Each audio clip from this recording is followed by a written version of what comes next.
Bonjour les amis, c'est Christelle, j'espère que vous allez bien.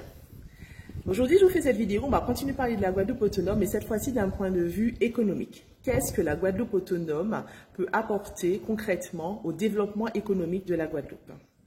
Déjà, l'économie, elle est séparée en trois grands secteurs. Vous avez le secteur primaire, secondaire et tertiaire. Le secteur primaire regroupe les entreprises travaillant dans l'agriculture, l'élevage, la pêche, la filière bois et l'artisanat. Dans le secteur du secondaire, nous avons les entreprises industrielles et dans le secteur du tertiaire, nous avons les entreprises qui font de la vente et de la distribution de biens et de services. Dans cette vidéo, je vais m'attarder à vous parler uniquement du secteur secondaire, donc de l'industrie. L'industrie est une grande pourvoyeuse d'emplois. Effectivement, pour faire fonctionner une industrie, vous avez besoin de trois capitaux majeurs. La matière première, du capital financier et du capital humain. En ce qui concerne le capital financier, la collectivité autonome sera présente pour accompagner les porteurs de projets dans la création de leurs entreprises. En ce qui concerne le capital humain, avec plus de 56 000 chômeurs en Guadeloupe, dont beaucoup sont diplômés, formés et expérimentés, les besoins en ressources humaines seront présents et sont déjà présents pour satisfaire les industries guadeloupéennes. Pour faire fonctionner son industrie, l'entreprise a besoin de recruter différents postes. Donc, vous allez trouver dans une industrie du personnel administratif, comptable, en ressources humaines, du personnel commercial, des ouvriers, des chauffeurs. Si vous êtes dans l'agrotransformation, il vous faudra un ingénieur en agrotransformation pour s'assurer de la qualité des produits. Il vous faudra également un ingénieur en mécanique pour pouvoir faire l'installation et également le maintien des lignes de production. Les industries guadeloupéennes auront deux défis à relever. Le premier, c'est de produire suffisamment pour assouvir les besoins de la population guadeloupéenne. Et le deuxième, de produire suffisamment pour exporter. Pour ma part, je pense qu'il faut vraiment se focaliser dans un premier temps, en tout cas, vers les îles de la Caraïbe. Nous sommes caribéens, nous sommes dans un marché caribéen. Il est normal de travailler avec les autres îles de la Caraïbe. La Guadeloupe autonome aura le pouvoir de signer des accords commerciaux avec ces autres îles. Aujourd'hui, juste quelques chiffres. Sur l'année 2018, nous avons importé, donc fait rentrer de la marchandise pour un peu plus de 2,8 milliards d'euros, ce qui est beaucoup. Par contre, nous avons exporté pour 306 millions d'euros. Ce qui veut dire quoi? Ce qui veut dire qu'aujourd'hui, 90% de ce que nous consommons vient soit d'un conteneur, soit d'un avion, et ça, c'est énorme.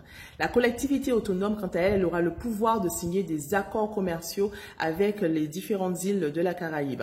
Et donc, ces accords commerciaux pourront aller vers, effectivement, des conditions douanières intéressantes pour qu'on puisse faire du business ensemble, mais pas que. On pourra également créer des balances commerciales à l'équilibre.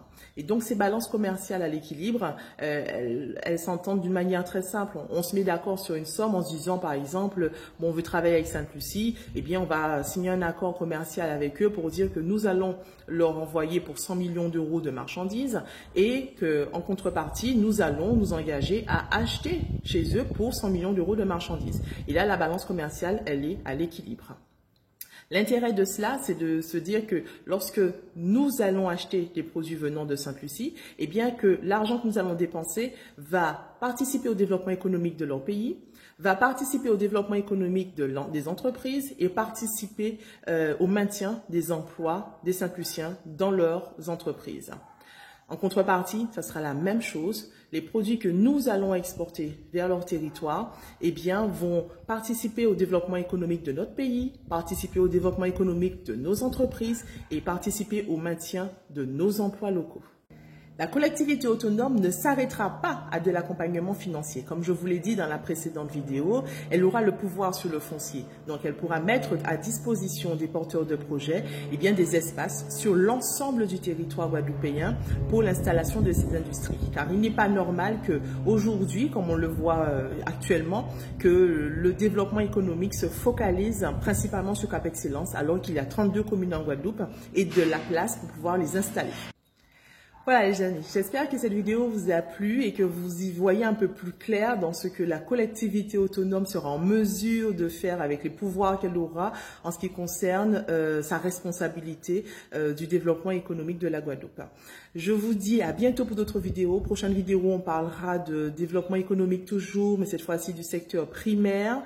Et bien évidemment, on va poursuivre et aller de plus en plus loin dans les propositions de projets que j'ai envie de partager avec vous ici.